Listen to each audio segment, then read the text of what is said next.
Welcome to Natural Intelligence's Interview with a Marketer, the only podcast that gives you the latest tips and strategies from today's leading CMOs and marketing directors. To learn more, head over to naturalint.com. That's naturalint.com. And today, say hello to HelloFresh's SVP Marketing, Jens Reich, interviewed by yours truly, Ilana Hart.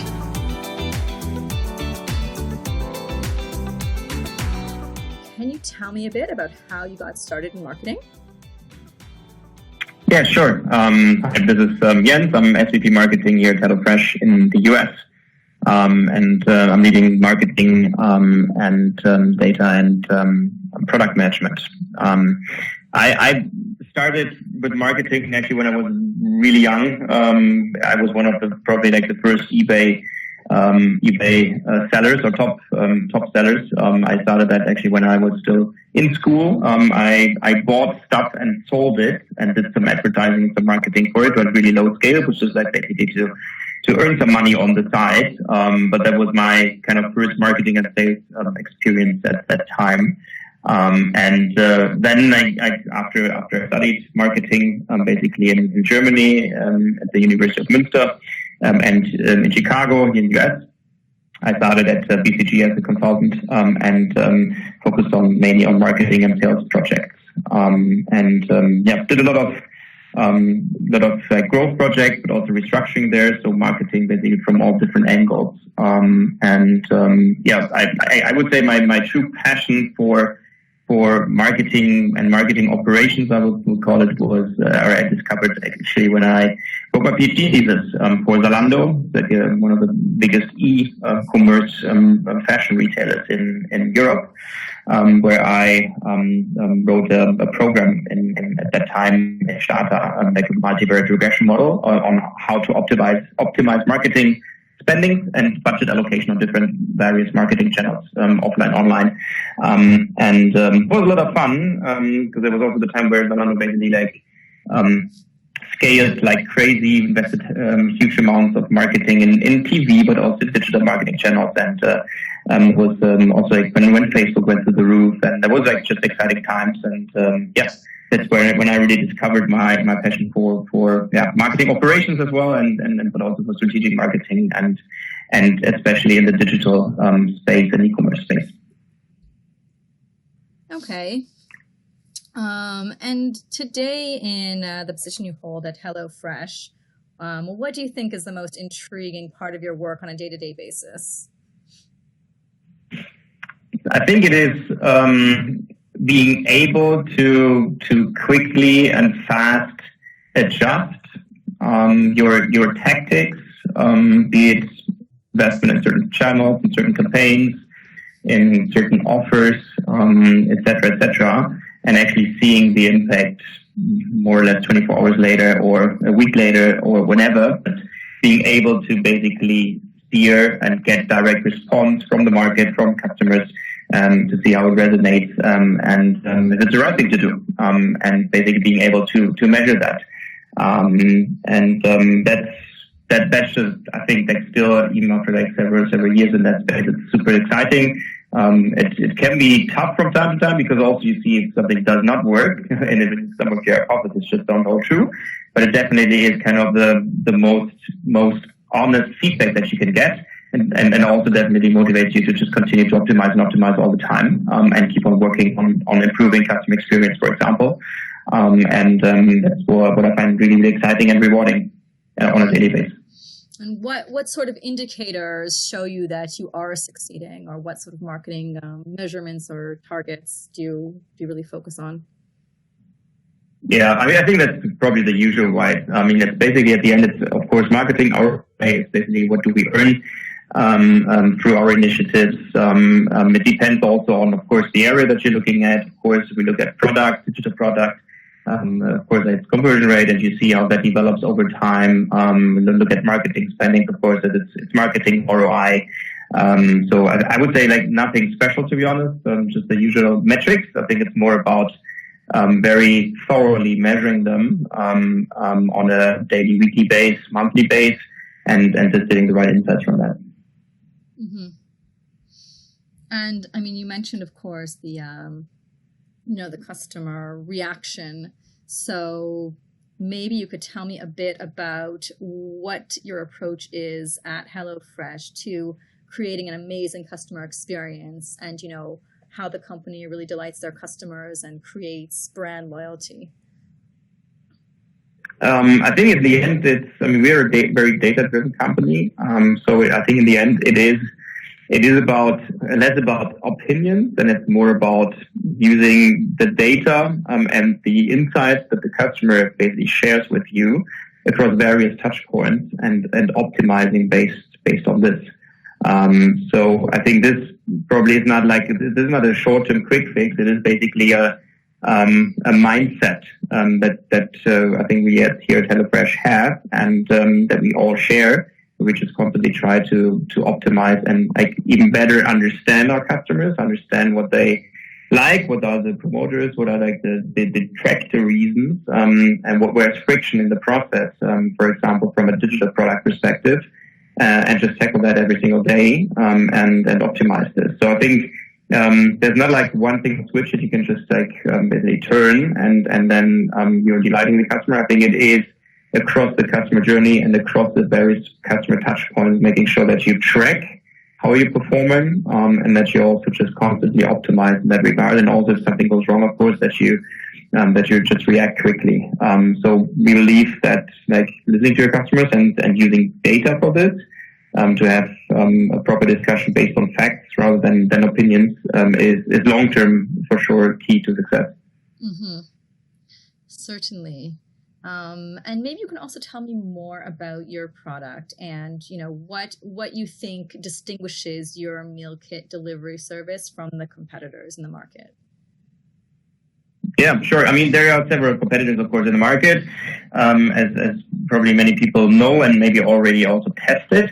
I guess it depends on how you define the market. If you just take the narrow meal kit competitors, I think it's exactly what I just mentioned. It's our deep understanding of our customer base and the fact that we leverage this to optimize the physical and the digital product and customer experience. And we've been doing this for more than 10 years. We've also been doing this not only in the US, but globally. We are soon shipping 250 million meals every year. So this is just a huge amount of data that we use to understand the customer and to optimize based on this to even deliver a better physical and digital product. And this at the end just led to the fact that we are the number one meal kit in the US and also globally for good reason. We doubled the market share over the recent years. We have the most 5-star reviews from our customers. No one else in the market has as many as we do. We have the most 5-star recipes. And basically, when the customer chooses HelloFresh, the customer just chooses kind of I would say the best, the biggest, and definitely the most liked and the most famous meal kit in the industry at the end. Like I said, it really takes time to fully grasp those benefits, and this means it also requires some content, some education of people. So which means that at the end, content creation, proper content strategy is crucial and is super important. It also means that you need some creative, innovative ways to basically communicate with your customers and also formats to engage the customer, with this kind of new and disruptive topic, a very traditional industry that is disruptive, the food industry actually right now. So video bloggers, customization of content and ads to keep the customer engaged, definitely a big lever for us. And also just moving away from just having always the hottest, the biggest offer in the market, more towards really highlighting the benefits, also the long-term benefits that the customer perceives from a meal kit. For example. What about some specific challenges in marketing these ready-to-prepare meals? Are there any, specific marketing challenges that you kind of see over and over or recently? I mean, the meal kit market is a very intense, competitive and competitive market. That's for sure. There have been like certain players in the market that also probably recently didn't show the performance that maybe like was expected from the market, which also I would say put some pressure overall on basically every player in this meal kit space. But at the same time, I think we've proven that we really can nail this market, that we can outperform significantly, and that this is like a true value add for the customer that we offer. But that definitely has been a challenge as you're kind of fighting with these not very fact-based negative sentiments that sometimes are out there in the market when with regards to the meal kit industry itself. And also definitely, I mean, if you just look at market penetration, like and then low single-digit numbers right now, like I mentioned, there is a huge market out there. So of course, it will take some time to capture that market. But if you just look at basically the market potential that is out there, if you look at just like people have to eat, of course. I mean, people need food, and this approach that we follow is it's just like super disruptive and very beneficial for the customer. So making sure that this message comes across is definitely one of the big challenges. And so far, given that it is a very competitive market, it has been very focused on just, I would say, offer communication and rather short-term initiatives. I think one of the key challenges will be actually to understand this market in a way broader sense, to define this market way more broadly, and actually there also like partnering with other meal kit companies, not in the literal sense, but actually in terms of educating the market. I think that's going to be a big opportunity going forward as well, because I mean, the more people we understand the true value of this approach and of this kind of business model, I think the better it is for the customer, but also for the environment in the end. So that's definitely like a big challenge, but at the same time a big opportunity going forward. And are the other meal kit companies, are they on board with this vision as well? I mean, is everyone going in the same direction, or is this unique to HelloFresh at the moment?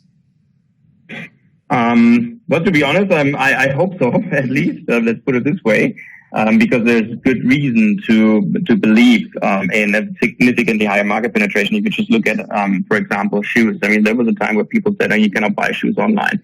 Market penetration is like significantly higher now. Like for, I don't know, CDs. That's like years ago. That's like roughly the same. Now everyone basically streams music. So I mean, there's like IT hardware is a commodity right now, and everyone buys it online, and the market penetration is about 30%. So I believe there's no reason not to believe that this is going to go up significantly over time, for sure. And I would be surprised if other meal kit players in this market would have a different vision. Because we're just at the beginning here right now. Mm-hmm. And how would you envision the sort of, would you say, as partnering? I mean, not in like the literal sense, but figuratively with other meal kit companies in terms of moving this vision forward?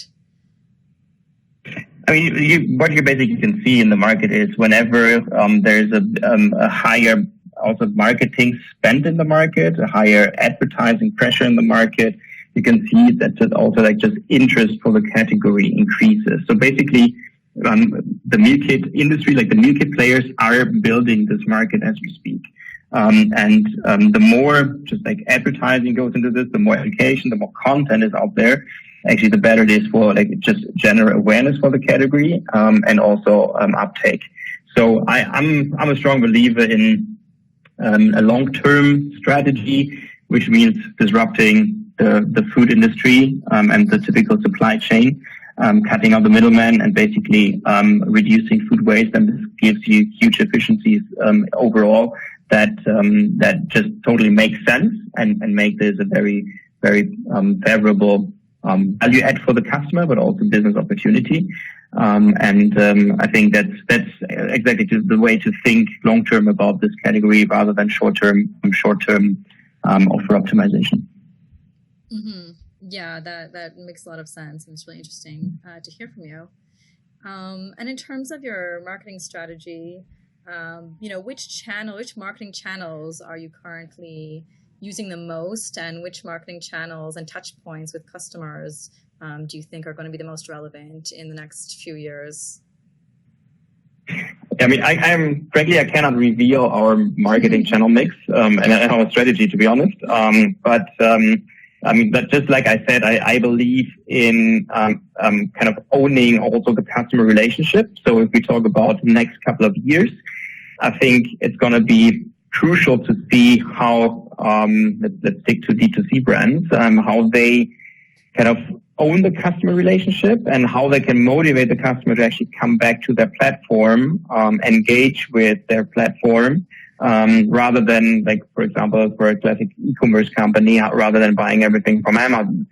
So I believe, like, strategically investing into this customer relationship, owning the customer interface as well, owning also like the insight, the customer insight, that's going to be crucial for every brand.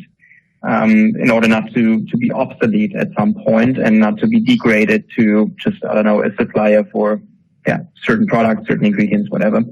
So everything that a D2C brand can do to kind of increase the brand awareness, the loyalty to that brand, and like offer clear value props, clear incentives, clear reasons to come back to your page, to engage with your brand. I think that's going to be key going forward. And yes, of course, like one option in that regard, of course, is investment into upper funnel, into content, offering just again reasons to basically engage with your brand and come back to your page.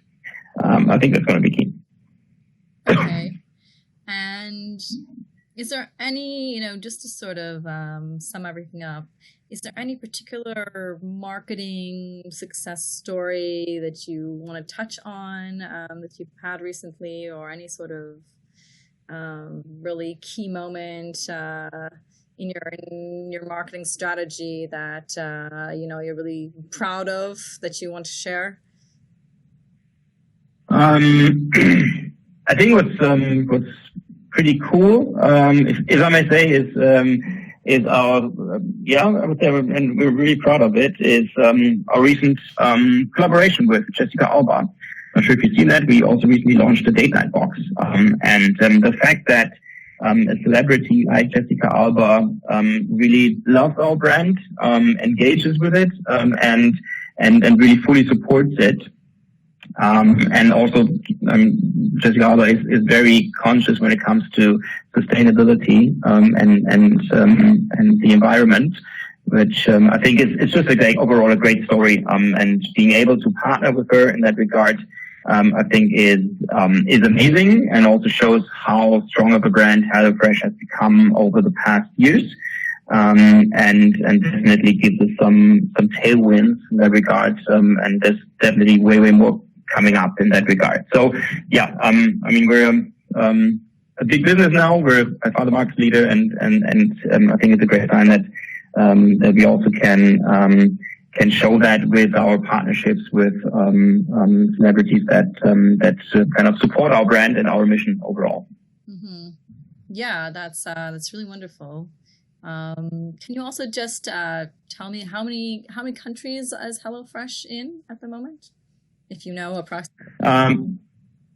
We recently launched another country.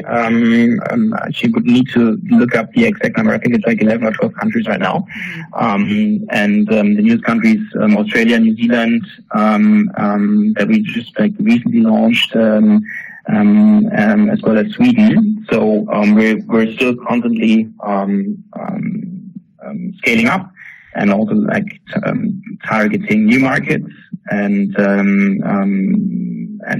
I think this is also kind of just showing that this kind of modular approach that we have, with a really kind of like an infrastructure system architecture that we can use to leverage in new markets and really quickly scale up in new markets.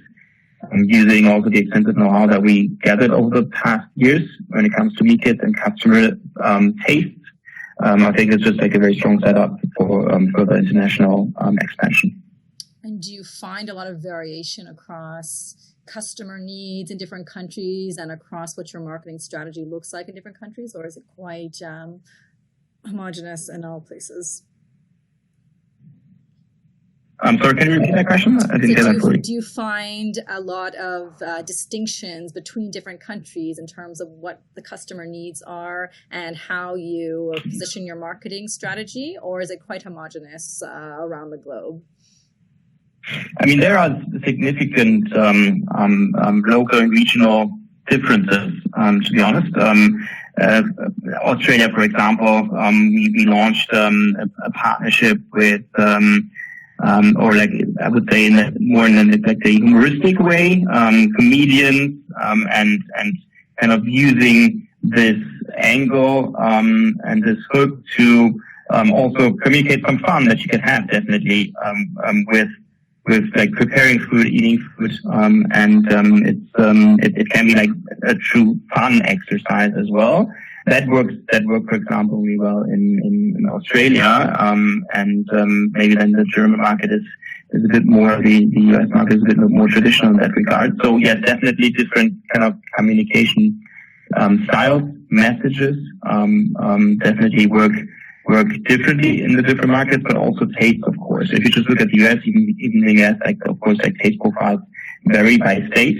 That's something that, of course, we take into account. So if you just look at our menus, for example, in Germany, we offer a really so-called Meisterstück, a masterpiece, where we feature one really delicious high-end piece of protein, steak, for example, with some sides on the side. That works really well. German customers love this, but this is again like a very specific and regional, or addressing a very specific regional taste that is specific to the German market. Yeah, that does actually make a lot of sense. Well, it's been really interesting to hear a little bit about HelloFresh and your marketing approach. Is there anything else that you wanted to add in as we wrap up the conversation? I think, yeah, I mean, if I just look back over the last, maybe, yeah, like 1 to 2 to 3 years, I think probably, also what has been, probably one of our, sources for success, I think, is or was definitely sometimes less is more. You can get easily distracted and trying to do just too much in parallel. I found it always very valuable to rather spend some time on prioritizing the right topics and then really focusing on those, rather doing like 2 or 3 big topics, initiatives, and nailing them, then I'm trying to solve everything at once. So sometimes it's also about the basics and getting the basics straight. Also, when we look at marketing channels, it can be very tempting to kind of implement the most fancy attribution model, try out like the most fancy advertising format, campaign or whatever. But sometimes it's also about understanding the basics of your channel and just optimizing the hell out of that, to be honest. So I think it is important to stay innovative and test out constantly. That's for sure. But at the same time, you also need to just properly really optimize kind of the basics. I think that's probably something that I've found very valuable in the past, and probably one of the key drivers for our recent success as well. Yeah, I think that's really a great insight to share with other marketers, and interesting to hear from you.